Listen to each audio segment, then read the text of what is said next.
ಹಾಂ ಮತ್ತೆ ಈಗ ಆಯ್ತು ಈಗ ಮತ್ತೆ ರಾಜವಾಲ್ಗೂರಿಂದ ಪ್ರಾರಂಭ ಆಗುತ್ತೆ. 100ಕ್ಕೆ 100% ಯಾವುದೂ ಸಂಶಯ ಇಲ್ಲ.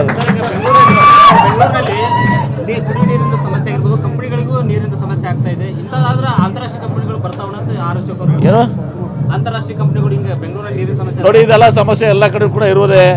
ಈ ಸಲ ಬರಗಾಲ ಇಡೀ ವಿಶ್ವದಲ್ಲಿ ಇದೆ. ಒಂದು ದಿವಸ ನಮ್ಮ ರಾಜ್ಯ ಅಷ್ಟೇ ಅಲ್ಲ, ಬೆಂಗಳೂರು ನಗರ ಅಷ್ಟೇ ಅಲ್ಲ, ಇಡೀ ಭಾರತ ದೇಶದ ಎಲ್ಲ ಕಡೆನೂ ಕೂಡ ಇದ್ದಾವೆ.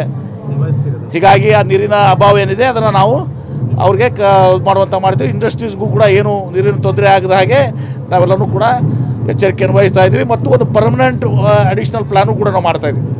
ಡೆಡಿಕೇಟೆಡ್ ಲೈನ್ ಫಾರ್ ಇಂಡಸ್ಟ್ರೀಸ್ನು ಕೂಡ ನಾವು ಅದನ್ನು ಒಂದು ಮಲಪ್ರಭಾ, ಒಂದು ಕೃಷ್ಣ ಮತ್ತು ಒಂದು ಕಾವೇರಿಯಿಂದ ಆ ಒಂದು ಕೆಲಸವನ್ನು ಕೂಡ ನಾವು ಈಗಾಗಲೇ ತೆಗೆದುಕೊಳ್ಳುವಂಥ ನಿರ್ಧಾರ ಮಾಡಿದ್ದೀವಿ. ಅದಕ್ಕೆ ಪ್ರಾರಂಭಿಕ ಹಂತದಲ್ಲಿ ಇವತ್ತು ಚರ್ಚೆಗಳು ನಡೆದಿದ್ದಾವೆ. ಹಾಂ ಮತ್ತೆ ಈಗ ಆಯ್ತು ಈಗ ಮತ್ತೆ ರಾಜವಾಲ್ಗೂರಿಂದ ಪ್ರಾರಂಭ ಆಗುತ್ತೆ.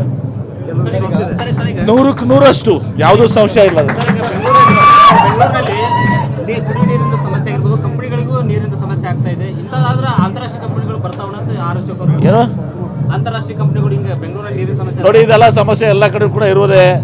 ಈ ಸಲ ಬರಗಾಲ ಇಡೀ ವಿಶ್ವದಲ್ಲಿ ಇದೆ. ಒಂದು ದಿವಸ ನಮ್ಮ ರಾಜ್ಯ ಅಷ್ಟೇ ಅಲ್ಲ, ಬೆಂಗಳೂರು ನಗರ ಅಷ್ಟೇ ಅಲ್ಲ, ಇಡೀ ಭಾರತ ದೇಶದ ಎಲ್ಲ ಕಡೆನೂ ಕೂಡ ಇದ್ದಾವೆ.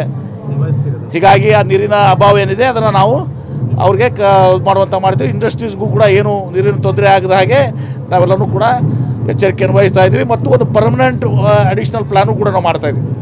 ಡೆಡಿಕೇಟೆಡ್ ಲೈನ್ ಫಾರ್ ಇಂಡಸ್ಟ್ರೀಸ್ನು ಕೂಡ ನಾವು ಅದನ್ನು ಒಂದು ಮಲಪ್ರಭಾ, ಒಂದು ಕೃಷ್ಣ ಮತ್ತು ಒಂದು ಕಾವೇರಿಯಿಂದ ಆ ಒಂದು ಕೆಲಸವನ್ನು ಕೂಡ ನಾವು ಈಗಾಗಲೇ ತೆಗೆದುಕೊಳ್ಳುವಂಥ ನಿರ್ಧಾರ ಮಾಡಿದ್ದೀವಿ.